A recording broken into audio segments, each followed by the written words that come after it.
Short ಆಗಿ ನಾವು ಮಾತಾಡ್ತೀವಿ. ಇವರು ನಮ್ಮ ಅನಿಲ್ ಗೌಡ್ರ ಲೀಡ್ರ್, ಇವರು ಗುರುಗೌಡ್ರು ಗೊತ್ತೇ ಇದೆ. ಆಮೇಲೆ ನಮ್ಮ ಸಂಘದ ವಕೀಲರು, ನಮ್ಮ ರೈತರು. ನಮ್ಮ ರೈತರಂದ್ರೆ ನಾನು ರೈತ, ಅವರು ಒಂದೇ, ನಾನು ಒಂದೇ. ಈಗ ಇದು ಏನಾಗಿದೆ ಅಂತಂದ್ರೆ ಭೂ ಸ್ವಾಧೀನ ಪರಿಹಾರ. ಭೂ ಸ್ವಾಧೀನ ಪರಿಹಾರದಲ್ಲಿ ನಮಗೆ ಪರಿಹಾರ ಸಿಗ್ತಾ ಇಲ್ಲ. ಗೌರ್ಮೆಂಟ್ನಿಂದ ಮಾನ್ಯ ಡಿ.ಕೆ. ಶಿವಕುಮಾರ್ ಸಾಹೇಬರು ಇದರಲ್ಲಿ ಸ್ಟೇಟ್ಮೆಂಟ್ ಏನು ಬಂದಿದೆ ಅಂತಂದರೆ, ನಾವು ಇದನ್ನು ಕೋರ್ಟ್ಗೆ ಹೋಗ್ಯಾರ ನಮ್ಮಲ್ಲಿ ಎಷ್ಟೋ ಜನ.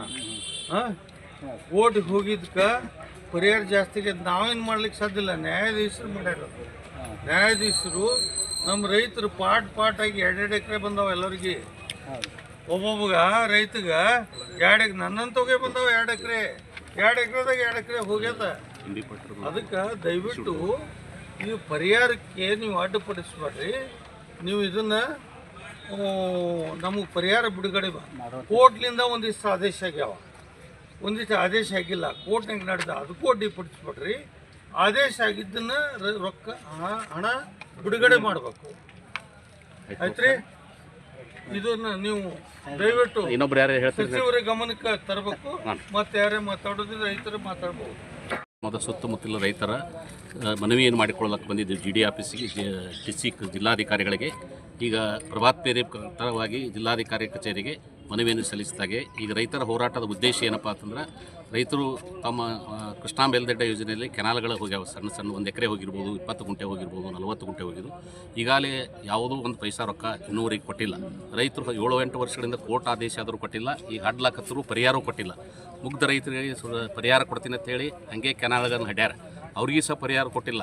ಬೆಳೆ ನಾಶ ಆದರೂ ಪರಿಹಾರ ಕೊಟ್ಟಿಲ್ಲ. ಅವ್ರಿಗೆ ತೊಂದರೆ ಆಗ್ಯದ. ಅದಕ್ಕಾಗಿ ಶೀಘ್ರದಲ್ಲೇ ನೀವು ಪರಿಹಾರ ಕೊಡೋ, ಕೆನಾಲ್ದ ರೊಕ್ಕ ಕೊಡಬೇಕು. ಒಂದು ವೇಳೆ ಕೊಡಲಿಲ್ಲ ಅಂತಂದ್ರೆ ರೈತರು ಹೋರಾಟ ಮಾಡ್ತೀವಿ. ಇನ್ನೂವರೆಗೆ ಹೋರಾಟ ಮಾಡಿದ ನಂತರ ಆಗಲಿಲ್ಲ ಅಂದ್ರೆ ನಮ್ಮ ಹೊಲದ ಮಾಡ್ತಕ್ಕಂಥ ಕೆನಾಲ್ಗಳನ್ನು ಮುಚ್ಚುವಂಥ ಸ್ಥಿತಿ ತರ್ತೀವಿ. ನಮ್ಮ ರೊಕ್ಕನೂ ಬೇಡ, ನಮಗೆ ನಮ್ಮ ಹೊಲ ನಮಗಿರ್ತದೆ, ನಾವು ಕೆಲಾನು ಮುಚ್ತೀವಿ, ಏನೂ ಬೇಡ ಅನ್ನುವಂಥ ಸ್ಥಿತಿಗೆ ರೈತರು ಬಂದಾರ. ಆ ಕಾನೂನು ಕೈ ತೆಗೆದುಕೊಳ್ಳೋಕ್ಕೆ ಪೂರ್ವದಲ್ಲಿ ತಾವೆಲ್ಲರೂ ಶೀಘ್ರದಲ್ಲೇ ಕೋರ್ಟ್ ಆದೇಶ ಪ್ರಕಾರ ರೈತರಿಗೆ ಹಣವನ್ನು ಬಿಡುಗಡೆ ಮಾಡಬೇಕಂತ ತಮ್ಮಲ್ಲಿ ವಿನಂತಿಯನ್ನು ಮಾಡ್ಕೊಳ್ತಾರೆ. ಎಷ್ಟು ಆದೇಶ ಮಾಡೈತೆ ಪರಿಹಾರ ಕೊಡ್ತೈತೆ ಅಂತೇಳಿ ಸರ್ಕಾರದಿಂದ 50ರಿಂದ 60 ಲಕ್ಷ ಕೋರ್ಟ್ ಆದೇಶ ಇದಾವ. ಬೇಕಾದ್ರೆ ಆದೇಶ ಪ್ರತಿ DC ಅವರಿಗೆ ಹೆಚ್ಚು ಕೊಟ್ಟಿದ್ದೇವೆ. ಹಾಗೂ ಮತ್ತು ಅದರಲ್ಲಿ ಈಗಾಗಲೇ ಕೆಲವು ರೈತರು ಜಮೀನುಗಳನ್ನು ಹಡ್ಯಾರ. ಅವ್ರಿಗೆ ಬೆಳೆ ಪರಿಹಾರ ಕೊಟ್ಟಿಲ್ಲ ಮತ್ತು ಮೇಲಾಗಿ ಆ ಕೆನಾಲ್ದ ರೊಕ್ಕನೂ ಕೊಟ್ಟಿಲ್ಲ. ಎಷ್ಟು ವರ್ಷ ಆಯಿತು? 7 ವರ್ಷ ಆಯಿತು. 6ರಿಂದ 7 1916-17ರಿಂದ ಚಾಲು ಆದ. ಇನ್ನೂವರೆಗೆ ಏನು ಪೈಸಾ ಕೊಟ್ಟಿಲ್ಲ. ಅದಕ್ಕೆ ಶೀಘ್ರದಲ್ಲೇ ರೈತರಿಗೆ ಇದು ಕೊಡಬೇಕಂತ ಸಾಕಷ್ಟು ಥರ ಈಗಾಗಲೇ ನಮ್ಮ ದೇವರಪುರಿಗೆ ಕ್ಷೇತ್ರದ ಶಾಸಕರು ಬೆಳಗಾವಿ ವಿಧಾನಸೌಧದಲ್ಲಿ ಕ್ವಶನ್ ಹಾಕ್ಯಾರ. ಅದರ ಬಗ್ಗೆ ಸವಿಸ್ತರವಾಗಿ ಮಾತಾಡ್ಯಾರ. ಅದ್ರ ಬಗ್ಗೆ ಅದಕ್ಕಾಗಿ ಶೀಘ್ರದಲ್ಲೇ ತಾವೆಲ್ಲ ಮುತುವರ್ಜಿ ವಹಿಸಿ ನೀರಾವರಿ ಸಚಿವರು ಇದನ್ನು ಮಾಡ್ಲಿಕ್ಕಂದ್ರೆ ರೈತರು ಯಾಕಂದ್ರೆ ಸಮಗ್ರ ಹೋರಾಟ ಮಾಡಬೇಕಾಗ್ತದೆ. ಇದು ರೈತರ ಹೋರಾಟ ಸಾಮಾನ್ಯ ಆಗೋದಿಲ್ಲ, ಭಾಳ ತೊಂದರೆ ಆಗ್ತದೆ. ಅದಕ್ಕಾಗಿ ತಾವು ಶೀಘ್ರದಲ್ಲೇ ನಮ್ಮ ಹಣವನ್ನು ಕೊಡಿಸ್ಬೇಕಂತ ತಮ್ಮಲ್ಲಿ ವಿನಂತಿಯನ್ನು ಮಾಡ್ತೇವೆ. ಒಂದು ವೇಳೆ ನಿಮ್ಮ ಪರಿಹಾರ ಸಿಗೋದಿಲ್ಲ ಅಂದ್ರೆ ಮುಂದೆ ಹೆಜ್ಜೆ ಇನ್ನೊಂದು ಸಲ ಹೋರಾಟ ಮಾಡ್ತೀವಿ. ಆಗ ಸಿಗಲಿಲ್ಲಪ್ಪ ಅಂದ್ರೆ ನಾವು ಏನು ಮಾಡ್ತೇವೆ, ಮತ್ತೆ ಮನವಿ ಕೊಟ್ಟು ನಾವು ಉಪವಾಸ ಸತ್ಯಾಗ್ರಹ ಮಾಡ್ತೀವಿ. ಅದಕ್ಕೂ ಆಗಲಿಲ್ಲ ಅಂದ್ರೆ ನಾವು ಹಡ್ಡಿದಂಥ ಜಮೀನದ ಕಾವಲಿಗಳನ್ನು ಮುಚ್ಚಿಬಿಡ್ತೀವಿ. ಮುಚ್ಚಿ ನಮಗೇನು ಕೊಡೋದು ಬೇಡ, ನಮ್ಮ ಭೂಮಿ ನಾವು ತೊಗೊಂಡು ಬಿತ್ತುವಂಥ ಕೆಲಸ ನಾವು ಮಾಡಬೇಕಂತ ವಿಚಾರ ಮಾಡೀವಿ. ನಿಮ್ಮ ಹೆಸರು ಸರ್? ಮಲ್ಲಣ್ಣ ಅಣ್ಣಪ್ಪನವರು. ಬಿಡ್ರಿ, ಎನ್ನಾಗಿ ಭಾಳ ಕೋಟಿ ಇದ್ದಿದ್ದು. ಏನು ಬಡವ್ರು ರೈತರು 50 ಲಕ್ಷ 60 ಲಕ್ಷ 1 ಕೋಟಿ ಹೊಡೆದ ಅಂತ ನೋಡ್ರಿ. ಹಿಂಗಲ್ಲ. ಈಗ ಹೊಸ ಮೊನ್ನೆ ಒಂದು ಡಿಸಿಷನ್ ಮಾಡಿ ಏನಾಗ್ಯದ, ಈ ಇದನ್ನ ಕೆಲವೊಂದು ಏನಾಗಿದಾವೆ ಭಾಳ ಶಿಕ್ಷಕಂಗೆ ಮಾಡ್ರೆ ಆಗಿಲ್ಲ. ಶಿಕ್ಷಕರು ಮಾಡಿದ್ರೆ ಸರ್ಕಾರದಿಂದ ಹಣ ದುಡ್ಡು ನಮ್ಮ ನೋಟ್ ಪಟ್ಟಿಗೆ ಮಷಿನ್ ಇರ್ತದೆ. ಅದಕ್ಕೆ ಏನದ ನ್ಯಾಯಯುತವಾಗಿ ಏನು ಸಿಗಬೇಕು. ಮಾರ್ಕೆಟ್ ಈಗ ಮಾರ್ಕೆಟ್ ವ್ಯಾಲ್ಯೂ 20 ಲಕ್ಷ ಐತೆ ಕೊಡ್ರಿ, 25 35 1 ಕೋಟಿ 2 ಕೋಟಿ ಆಡಿದ್ರೆ ಯಾವ ಸರ್ಕಾರ ಕೊಡೋಕ್ಕಾಗ್ತದೆ ರೀ? ನಾವು ನಿಮ್ಗೆ ಯೋಜನೆ ಆಗ್ಬೇಕಲ್ಲ, ನೀರಾವರಿ ಯೋಜನೆ. ಅದಕ್ಕೆ ಈಗ ಒಂದು ಡಿಸಿಷನ್ ತೊಗೊಂಡಾರ ಅಂತ. ಈಗ ನೋಡ್ರಿ, ಅಲ್ಲಿ ಮಾನ್ಯ ಹೇಳಿದ್ರು, ಅಲ್ಲಿ ನಿಮ್ಮ ಬಾಗಲಕೋಟ್ನಾಗ 21 ಕೋಟಿ 23 ಕೋಟಿ 1 ಎಕರೆಗೆ 23 ಕೋಟಿ. ಬಿಜಾಪುರದಾಗೆ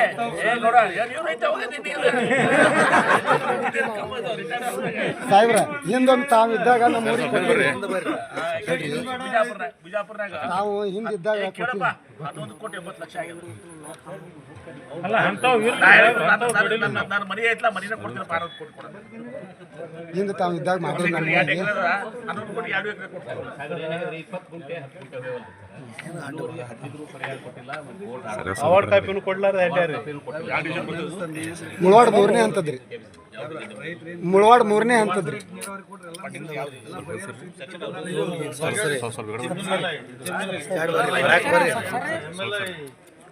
ಇದ್ದಾಗ ಯಾಕೆ ಕೊಡ್ಲಿಲ್ಲ ಎಲ್ಲ ಮಾಡಲಿಲ್ಲ ನನ್ನ ಕಡೆ ರೊಕ್ಕ ಅದ ಸರ್. ಅದೆಲ್ಲ ಇಂಜಿನಿಯರ್ಗಳು ಯುದ್ಧಾಗ ಮಾಡಂಗಿಲ್ಲ ರಿಟೈರ್ಡ್ ಆದ್ಮೇಲೆಲ್ಲ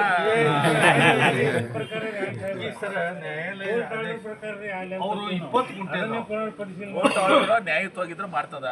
ಕೋರ್ಟ್ ಆರ್ಡರ್ ಸಿಕ್ಕಂಗಾದ್ರೆ ಮಾಡಕ್ಕಾಗಲ್ಲ. ಅಪೀಲ್ ಹೋಗ್ಬೇಕಾಗ್ತದ.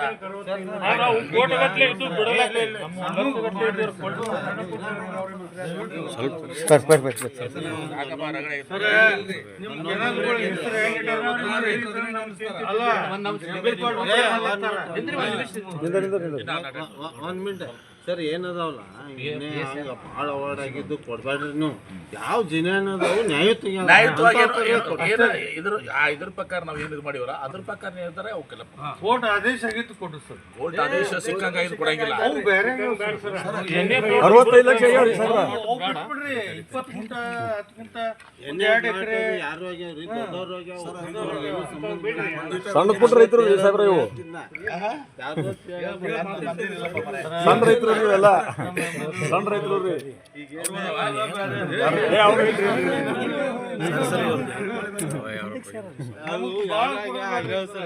ಎಷ್ಟು ನ್ಯಾಯಾಲಯದಾಗಿದೆ ನೀವು ಏನಾದ್ರು ಒಂದಿಷ್ಟು ಕಡಿಮೆ ಮಾಡಿ ಕೊಡ್ರಿ.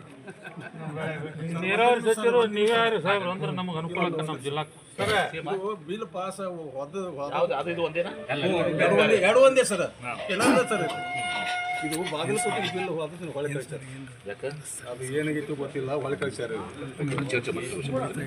ಆಯ್ತು. ಇದಾಗೇನು ಈಗ ರೈತರ ಭೂಮಿ ಏನಿದಾವಲ್ಲ ಮಾರ್ಕೆಟ್ ವ್ಯಾಲ್ಯೂ ಪ್ರಕಾರ ಏನಾಗಿದಾವು ಏನಾಗಿಲ್ಲ ಅಂತವ್ರ ಮಾಡ್ಸೋಣಂತ ಸಿಕ್ಕಂಗ ಏನಾಗ್ಯದಲ್ಲ ಕೊಟ್ಟಾರಿ ಸರ್. ಈಗ ಮೊದಲಿಗೆ 65 ಲಕ್ಷ ಕೊಟ್ಟಾರಿ. 65 ಲಕ್ಷ ಹೆಂಗ್ ಕೊಡ್ತಾರ ಕೊಟ್ಟಾರಿ ಸರ್. ಸರ್ಕಾರ ಗೊತ್ತಾಗೆ ಮಾಡ್ಯಾರ. ಸರ್ಕಾರ ಈಗ 4 ಪಟ್ಟು ಹಾಕಿ ಕೊಡ್ತೀನಿ ಅಂತ ಸರ್ಕಾರದವ್ರು ಹೇಳಿದ್ರು. 4 ಪಟ್ಟು ಎಷ್ಟಪ್ಪ ನಿಮ್ಮ ಭೂಮಿಗೆ ಮತ್ತೆ ರಿಜಿಸ್ಟ್ರೇಷನ್ ವ್ಯಾಲ್ಯೂ ರಿಜಿಸ್ಟ್ರೇಷನ್ ಬಿಡ್ರಿ ಊರಾಗ 15-20 ಬೇಡ ಇದೆ 65 ರಿಜಿಸ್ಟರ್ ಉಳಿಸ್ಕೊಳಕ್ ಮಾಡಿರ್ತೇವೆ. ರಿಜಿಸ್ಟ್ರೇಷನ್ ವ್ಯಾಲ್ಯೂ 4 ಪಟ್ಟು ರೇಟ್ ಆಗಿರ್ತಾನೆ. ಅದು ಬಿಡ್ರಿ ಅರ್ಧ ಮಂದಿ ಕೊಂಡ್ಬಿಟ್ಟಾರಿ ಸಾಹೇಬ್ರ. ಈಗ 15-20 ಲಕ್ಷ ಬರ್ರಿ. ಆಯ್ತು ನಾನು ಮಾತಾಡ್ತೀನಿ. ಅರ್ಧ ಮಂದಿಗಂತ ಕೊಟ್ಟಾರ ನೋಡಿ ಸಾಹೇಬ್ರ. ಈಗ ಅವಾರ್ಡ್ ಕಾಪಿ ಕೊಟ್ಟಿಲ್ರಿ ಸಾಹೇಬ್ರ. ಅವಾರ್ಡ್ ಕಾಪಿ ರೀ.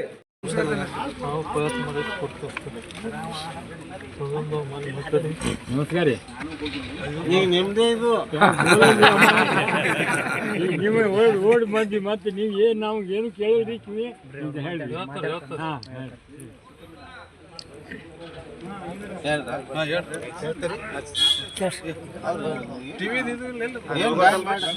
ನಾರ್ಮಲ್ ಆಗಿ ಹೇಳ್ತೀರಿ ಹಂಗೆ ಹೇಳ್ಬಿಡಿ ಸರ್. ಹೇಳಿ ಸರ್.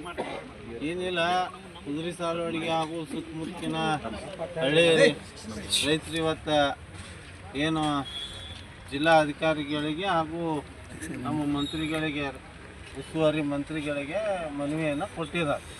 ಅವರ ಬೇಡಿಕೆ ಏನದ ಇದ್ರ ಬಗ್ಗೆ ನಾನು ಮೊನ್ನೆ ಸದನದಲ್ಲಿನೂ ಚರ್ಚೆ ಮಾಡಿದ್ದೀನಿ. ಕೆಲವೊಂದು ಕೋರ್ಟ್ನಾಗ ಏನಾಗ್ಯಾವ ಅಂದ್ರೆ one side award NA land ಅಂಥವು 10 ಕೋಟಿ ಆಗಿದಾವೆ. ತಪ್ಪಾಗ್ಯಾವ ಸರಿ ಆಗ್ಯಾವ ನಮಗೇನು ಸಂಬಂಧ ಇಲ್ಲ. ಅದು ಕೋರ್ಟು ಸರ್ಕಾರ ತಾವು ಇತ್ಯರ್ಥ ಮಾಡ್ಕೋಬೇಕು. ಇದನ್ನು ಸ್ಪಷ್ಟವಾಗಿ ಸದನದಾಗ ಹೇಳೀನಿ.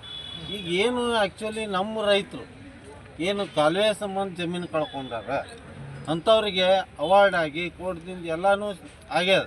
ಈಗಾಗಲೇ ದುಡ್ಡು ಬಿಡುಗಡೆ ಆಗಬೇಕಾಗ್ಯದ ಸರ್ಕಾರದಿಂದ. ನಮ್ದು ಏನಿತ್ತು ಮೊದಲ ಏನು ರಿಜಿಸ್ಟ್ರೇಷನ್ ಆಗ್ಯಾವ ಲ್ಯಾಂಡು ಅದಕ್ಕೆ 3 ಪಟ್ಟು ಹಾಕಿ ಕೊಡ್ತೀವನ್ನಂತ ಹೇಳಿದ್ರು. ಆ ಇದ್ರ ಮ್ಯಾಗೇ ಕೋರ್ಟ್ನಾಗ ಆರ್ಡರ್ ಆಗ್ಯಾವ. ಈಗ ನಮ್ಮ ರೈತರಿಗೆ ತೊಂದರೆ ಆಗಕತ್ತದ. ಈಗ ಯಾರಿಗೆ 10 ಕೋಟಿ 20 ಕೋಟಿ 100 ಕೋಟಿ ಎನ್ಎ ಲ್ಯಾಂಡ್ ಆಗ್ಯಾವ ಅವರೆಲ್ಲ ಪ್ರಭಾವಿಗಳದಾರ, ಅನುಕೂಲ ಅದಾರ, ಅವ್ರಿಗೇನು ಫರಕ್ ಬೀಳಂಗಿಲ್ಲ. ನಮ್ಮ ಸರ್ಕಾರಕ್ಕೆ ಮನವಿ ಏನು ಅವು ನೀವು ಇತ್ಯರ್ಥ ಮಾಡ್ಕೋರಿ. ಅವನ್ನೆಲ್ಲ ನೀವು ಪೆಂಡಿಂಗ್ ಇಡ್ರಿ. ನಮ್ಮ ರೈತರಿಗೆ ನ್ಯಾಯಯುತವಾಗಿ ಏನು ಸಿಗ್ಬೇಕು. ಯಾಕಂದ್ರೆ ಬಡವ್ರ ರೈತರು ಯಾರೋ ಮನೆ ಕಟ್ಟೋರು ಅದಾರ, ಯಾರೋ ಲಗ್ನ ಮಾಡೋರು ಅದಾರ, ಸಾಕಷ್ಟು ಸಮಸ್ಯೆಗಳು ದವಾಖಾನೆ ಅದಾವು, ಸಾಲ ಸೂಲ ಮಾಡ್ಕೊಂಡ್ರೆ ಅಂಥವ್ರಿಗೆ ಅನುಕೂಲ ಆಗಲಿ ಅನ್ನೋ ದೃಷ್ಟಿಯಿಂದ ನಮ್ಮ ಬರಬೇಕಾಗಿದ್ದು ದುಡ್ಡು ನೀವು ಗೌರ್ಮೆಂಟ್ದವ್ರು ದೊಡ್ಡ ಮನ್ಸು ಮಾಡಿ ರಿಲೀಸ್ ಮಾಡಿರಿ ಅಂತೇಳಿ ನಾನು ಉಪಮುಖ್ಯಮಂತ್ರಿಗಳಿಗೂ ಮನವಿ ಮಾಡೀನಿ, ಮುಖ್ಯಮಂತ್ರಿಗಳಿಗೆ ಮಾಡೀವಿ, ಈಗ ಜಿಲ್ಲಾ ಮಂತ್ರಿಗಳಿಗೂ ಅದೇ ಹೇಳೀವಿ ನಾವು. ಏನು ನ್ಯಾಯಯುತ ಅದಾವೆ ಅಂಥವು ಕೊಡಿಸುವಂಥ ವ್ಯವಸ್ಥೆ ಮಾಡಿರಿ. ಮತ್ತು ಅವು ಇತ್ಯರ್ಥ ಆಗುತ್ತಾನ ತಿವು ಪುತ್ರ ಇವರೆಲ್ಲ ರೈತರು, ಬಡ ರೈತರು, ಅವ್ರಿಗೆ ನಡೀತದೆ. ಅವ್ರಿಗೆ ಇನ್ನೂ 10 ವರ್ಷದಲ್ಲಿ 20 ವರ್ಷ ಬಿಟ್ಟರು ಅವ್ರಿಗೆ ನಡೀತದೆ. ಬಟ್ ಇವ್ರಿಗೆ ನಡೀಲಾರ್ದಂಥ ಪರಿಸ್ಥಿತಿ ಅದ. ಮಾನ್ಯತೆ ದೃಷ್ಟಿಯಿಂದ ಸರ್ಕಾರ ಗಮನ ಹರಿಸ್ಬೇಕು, ಮುಖ್ಯಮಂತ್ರಿಗಳು ನಮ್ಮ ಸಚಿವರು ಎಲ್ಲ ಗಮನ ಹರಿಸಿ ಅವ್ರಿಗೆ ಅವಾರ್ಡ್ ಏನಾಗ್ಯದ ಆ ದುಡ್ಡು ಬಿಡುಗಡೆ ಮಾಡುವಂಥದ್ದು ಆಗಬೇಕು. ಈಗ ಸರ್ಕಾರದಲ್ಲಿ ಏನೋ ಸಮಸ್ಯೆ ಇದ್ರು ಹಂತವಾಗಿರೇ 1-2 ಹಂತನಾಗರೆ ಕೊಡ್ಬೇಕಂತ ನಮ್ಮ ಮನವಿ. ಅವಾರ್ಡ್ ಆದ ರೈತರು ಎಷ್ಟು ಜನ ಅವಾರ್ಡ್ ಆದ ರೈತರು ಸರ ಜಿಲ್ಲಾ ತುಂಬ ಅದಾರ, ಅಂಕೆ ಸಂಖ್ಯೆ ಹ್ಯಾಂಗೆ ಕೊಡಲಿ ನಾನು? ತಮ್ಮ ಮುದ್ದೆ ಬೆಳೆದು ಇಡೀ ಜಿಲ್ಲಾ ತುಂಬ ಅವಾರ್ಡ್ ಆಗಿ ಕೋರ್ಟ್ದಿಂದ ಕೆನಲ್ಗೆ ಹೋದಂಥ ರೈತರು ಸಾಕಷ್ಟು ಜನ ಅದಾರ. ನಾನು ನಿಮ್ಗೆ ಅಂಕೆ ಸಂಖ್ಯೆ ಬೇಕಂದ್ರೆ ಕ್ಯಾಬಿಜನಲ್ ಆಫೀಸ್ದಿಂದ ಜಿಲ್ಲಾ ತೊಗೊಂಡು ಕೊಡ್ಬೋದು. ಬಟ್ ಈ ಎಲ್ಲ ಕಡೆನೂ ಎಲ್ಲಿ ಕೆನಲ್ಗಳಾಗ್ಯಾವ ಅಲ್ಲಿ ಎಲ್ಲರಿಗೆ ಅವಾರ್ಡ್ ಆಗ್ಯಾವ, ಅಂಥವ್ರು ಹೋಗ್ಯಾವ. ಇವು ಕೆಲವೊಂದು ಏನು ಎಣ್ಣೆ ಲ್ಯಾಂಡ್ ಆಗಿ ಅಂಥಲ್ಲಿ ಏನು ಹಾಯ್ಸ್ಯಾರ, ಮೊದಲೇ ಕೆನಲ್ ಬರ್ತಿದ್ದ ಕೂರ್ತಿದ್ದು ಎಣ್ಣೆ ಆಗ್ಯಾವ, ಅಂಥಲ್ಲಿ ಸಮಸ್ಯೆ ಆಗಿರ್ಬೋದು. ಬಟ್ ಆ ಸಮಸ್ಯೆ ಸಂಬಂಧ ಅಲ್ಲಿ ತಪ್ಪಾಗ್ಯದೋ ಸರಿ ಆಗ್ಯದೋ ಕೋರ್ಟ್ ಡಿಸಿಷನ್ ಮಾಡ್ಯಾರ, ಅದಕ್ಕೆ ನಾವು ಕಮೆಂಟ್ಸ್ ಮಾಡೋಕೆ ಹೋಗೋದಿಲ್ಲ. ಅದು ಸರ್ಕಾರ ಕೋರ್ಟ್ ಕೂಡಿ ಇತ್ಯರ್ಥ ಮಾಡ್ಕೋಬೇಕು. ನಮ್ಮದೇನು ರೈತರ ಪರವಾಗಿರುವಂಥದ್ದು ನಮ್ಮ ಮನವಿ, ನಾವೇನು ಹೋರಾಟಗಾರರು ಅಲ್ಲ, ನಮ್ಮ ಮನವಿ ಇದೆ. ನಾವು ಮಾನವೀಯತೆ ದೃಷ್ಟಿಯಿಂದ ನಮಗೆ ದುಡ್ಡು ಬಿಡುಗಡೆ ಮಾಡಿರಿ. ಸರ್, ನೀವು ಮೊನ್ನೆ ಸದನದೊಳಗೆ ಧ್ವನಿ ಎತ್ತಿದಾಗ ಉಪಮಂತ್ರಿಗಳಿಗೆ ಮತ್ತು ಮುಖ್ಯಮಂತ್ರಿಗಳಿಗೆ ಧ್ವನಿ ಎತ್ತಿ ಇದ್ರ ಬಗ್ಗೆ ಮಾತಾಡಿ ಅಲ್ಲಿ ನಿಮಗೆ ಪಾಸಿಬಿಲಿಟಿ ಏನು? ಈಗ ನಾವು ಧ್ವನಿ ಎತ್ತೀವಿ, ಅದಕ್ಕೆ ಉತ್ತರಗಳು ಬರಬೇಕಾಗಿತ್ತು ಸದನದಾಗ. ಅದಕ್ಕೆ ನಾವು ಸದನದಾಗ ಏನು ಅಂದೀವಿ ಅಂದ್ರೆ ಬರೀ ಚರ್ಚೆ ಮಾಡಿ ಉತ್ತರ ಕರ್ನಾಟಕ ಏನಿಲ್ಲ ಚರ್ಚೆ ಮಾಡಿ ಹೋಗ್ತೀವಿ, ಅದಕ್ಕೆ ಅರ್ಥ ಇಲ್ಲ. ನಮ್ಮ ಸಮಸ್ಯೆ ಏನು ಹೇಳ್ಕೊತೀವಿ ಅದಕ್ಕೆ ಪರಿಹಾರ ಆಗುವಂಥದ್ದು ಆಗಬೇಕು, ಅದಕ್ಕೆ ಉತ್ತರ ಸಿಗ್ಬೇಕಂತ ನಾವು ಮನವಿ ಮಾಡಿವಿ ಸ್ಪೀಕರ್ ಅವರಿಗೆ. 20 ವರ್ಷ ಆಯ್ತು ಹೋದವ್ರು ಎಲ್ಲ ಕ್ಲಾಸ್ ಆಗ್ಯಾವ್ರು, ನಾವು ಸತ್ತು ಹೋಗ್ಯಾರ್ರಿ. ಅದಕ್ಕೆ ದಯವಿಟ್ಟು ಇದಕ್ಕೆ ರೇಟ್ ಏನು ಮಾಡ್ತೀರಿ?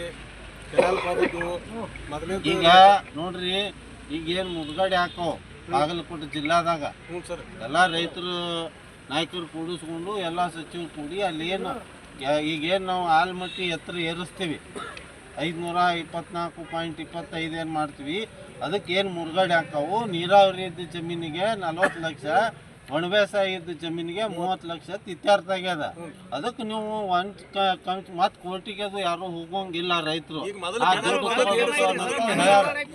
ನೀವು ಸರ್ಕಾರಕ್ಕೆ ಕೇಳ್ಬೇಕ್ರಿ, ನನ್ ಕೇಳಿದ್ರೆ ಹಂಗ ನಾ ಬರೇ MLA ಅಲ್ಲ. ನೀವು ಸರ್ಕಾರದಾಗ ನಾ ಪ್ರಶ್ನೆ ಮಾಡೀನಿ ಇದ್ರ ಬಗ್ಗೆ.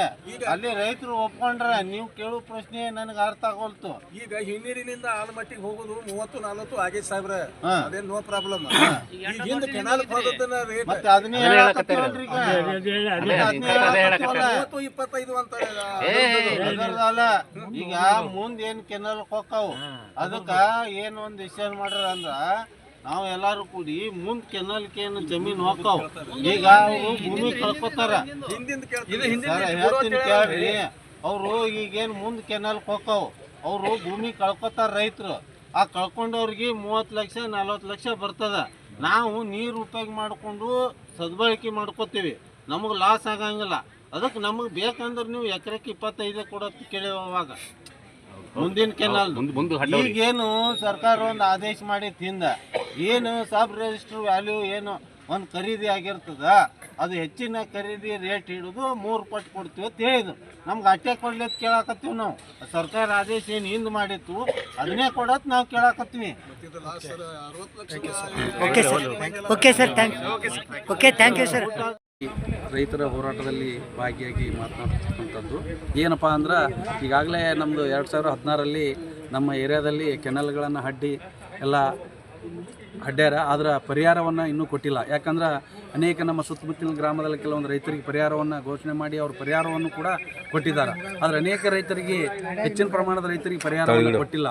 ಅದಕ್ಕೆ ತಮ್ಮಲ್ಲಿ ಕೇಳ್ಕೊಳ್ಳೋದು ಏನಪ್ಪ ಅಂದ್ರೆ, ಈ ಮುಖಾಂತರ, ಮಾಧ್ಯಮದ ಮುಖಾಂತರ ಅನೇಕ ಈಗಾಗಲೇ ಎಲ್ಲ ಶಾಸಕರು ಕೂಡ, ನಮ್ಮ ದೇವರಪುರಿ ಶಾಸಕರು ಕೂಡ ಸದನದಲ್ಲಿ ಧ್ವನಿ ಎತ್ತಿದ್ದಾರೆ. ಅದಕ್ಕೆ ಏನಪ್ಪ ಸರ್ಕಾರ ಬರೀ ಇದನ್ನು ಏನು ಹೇಳ್ತಾರೆ ಅಂತಂದ್ರೆ, ಕೋರ್ಟ್ನವರು ಮತ್ತು ನಮ್ಮ ಅಧಿಕಾರಿಗಳು ಅದನ್ನು ತಪ್ಪು ಮಾಡ್ಯಾರ, ಹೆಚ್ಚಿನ ಅಮೌಂಟ್ ಮಾಡ್ಯಾರ, ನಮ್ಗೆ ಅಷ್ಟು ಕೊಡೋಕ್ಕಾಗಲ್ಲ ಅಂತ ಮಾನ್ಯ ನೀರಾವರಿ ಸಚಿವರು ಹೇಳ್ತಾರೆ. ಇದು ಯಾಕಂತಂದ್ರೆ ಸರ್ಕಾರಕ್ಕೇನು ದೊಡ್ಡ ಮಹತ್ವ ಅಲ್ಲ. ಯಾಕಂದ್ರೆ ಅನೇಕ ನಮ್ಮಲ್ಲಿ ಆಗಲೇ ಭೂಮಿಗಳು ಮೊದಲೇ ನಮ್ಮ ಯೂನ್ ಪವರ್ ಅವರು ಏನೇ ಯಾರಿಗೆ ಖರೀದಿ 14-15 ಲಕ್ಷ ತನಕ ಹೋಗ್ಯಾವ. ಅದ್ರ ಲೆಕ್ಕದ ಪ್ರಕಾರ ನಿಮ್ಮ 3 ಪಟ್ಟು ಲೆಕ್ಕದ ಪ್ರಕಾರ 60 ಲಕ್ಷ 70 ಲಕ್ಷ ಆಕೈತಿ. ಅಂಥ ಹಣವನ್ನು ಕೂಡ ನೀವು ಕೊಡ್ರಿ. ಯಾಕಂದ್ರೆ ಈಗ ಕೆಲವೊಂದು ಅನೇಕ ಪ್ರಭಾವಿ ವ್ಯಕ್ತಿಗಳು ಏನು ಮಾಡಿದಾರೆ, ಕೆನಲ್ ಹಾಯ್ತಾವ ಅಂತೇಳಿ ಅಲ್ಲಿ ಎಣ್ಣೆ ಪ್ಲಾಟ್ ಮಾಡೋದು ಏನೇನೋ ಒಂದು ಮಾಡಿಕೇಸಿ ಅಲ್ಲಿ ಹೆಚ್ಚಿನ ದುಡ್ಡನ್ನು ಎತ್ತುವಂಥ ಕಾರ್ಯಕ್ರಮ ಮಾಡಿ ಅದನ್ನು ಹೆಚ್ಚಿನ ಹಣವನ್ನು ಅಲ್ಲಿ 10 ಕೋಟಿ 20 ಕೋಟಿ ಮಾಡ್ಕೊಂಡಾರ. ಅದಕ್ಕೆ ಅವ್ರು ಏನು ಹೇಳ್ತಾರೆ, ಡಿ ಕೆ ಶಿವಕುಮಾರ್ ಇಲ್ಲಿ ಅನ್ಯಾಯ ಆಗ್ಯದ, ಅದನ್ನು ಸರಿಪಡಿಸ್ಬೇಕಂತ ಹೇಳ್ತಾರೆ. ಸರಿಪಡಿಸೋದು ನೀವು ಅಂಥ ರೈತರಿಗೆ ಸರಿಪಡಿಸ್ರಿ. ಈ ಸಣ್ಣ ರೈತರಿಗೆ ಏನದ ಅದನ್ನು ನೀವು ಪರಿಹಾರನ ಕೊಟ್ಟರೆ ಭಾಳ ಅವ್ರಿಗೆ ರೈತರ ಒಂದು ಉದ್ಧಾರ ಮಾಡ್ದಂಗೆ ಆಗ್ತದೆ. ಯಾಕಂದ್ರೆ ಅವ್ರ ಭೂಮಿಯನ್ನು ಕೆಲವೊಬ್ರು ಮಾಡ್ರಿ ಒಂದೊಂದೇ ಎಕರೆ ಅದಾವ ಅಂಥವ್ರು ಕಳ್ಕೊಂಡ್ಬಿಟ್ಟಾರೆ. ಅವ್ರಿಗೆ ಏನು ಮಾಡ್ಬೇಕು, ಎಲ್ಲಿ ಹೋಗ್ಬೇಕು ಹೇಳ್ರಿ? ಸುಮಾರು ಎಷ್ಟು ರೈತರು ಅದಾರೆ ಅಂಥವ್ರು ಅನೇಕ ಜನ ರೈತರು ಅದಾರ. 1 ಎಕರೆ 1.5 ಎಕರೆ ಇದ್ದವ್ರು ಅವರೆಲ್ಲ ಹೋಗ್ಬಿಟ್ಟಾವು. ಆಮೇಲೆ ಇನ್ನೊಂದು 2 ಎಕರೆ 3 ಎಕರೆ ಇದ್ರೆ ಆ ಕಡೆ ಒಂದು ಸ್ವಲ್ಪ ಉಳಿದ ಮೂಲೆ ಈ ಕಡೆ ಒಂದು ಅಲ್ಲಿ ಏನು ಮಾಡ್ಬೇಕು, ಅಲ್ಲಿ ಏನು ಬಿತ್ತಬೇಕು, ಅಲ್ಲಿ ಏನು 2 ಗುಂಟೆದಾಗ ಹಿಂಗೆ ರೈತರು ಏನು ಮಾಡ್ಬೇಕು? ಅದಕ್ಕೆ ರೈತರಿಗೆ ನೀವು ಜಲ್ದಿ ಪರಿಹಾರ ಕೊಟ್ರಂದ್ರೆ ಅವ್ರಿಗೆ ಬೇರೆ ಏನಾರ ಒಂದು ವ್ಯವಸ್ಥೆ ಮಾಡಿಕೊಂಡು ಒಂದು ಬೇರೆ ಭೂಮಿಯನ್ನು ತೊಗೊಳೋದಾಗಲಿ ಅಥವಾ ಅವ್ರ ಮಕ್ಕಳ ಸಾಲಿ ಅವರ ಆರೋಗ್ಯ ಸಮಸ್ಯೆ ಅನೇಕ ರೈತರು ಸತ್ತೋದ್ರು. ನಮ್ಮಲ್ಲಿ ನಮ್ಮ ಕುದುರೆಸಾಲವಾಡಿ ಗ್ರಾಮದಲ್ಲಿ ಒಂದು 5-6 ಜನ ರೈತರು ಸತ್ತೋದ್ರು. ರೊಕ್ಕ ಬರ್ತಾವ ಚಿಂತೆ ಮಾಡಿ ಸಾಲ ಮಾಡಿ ಆತ್ಮಹತ್ಯೆ ಮಾಡ್ಕೊಂಡ.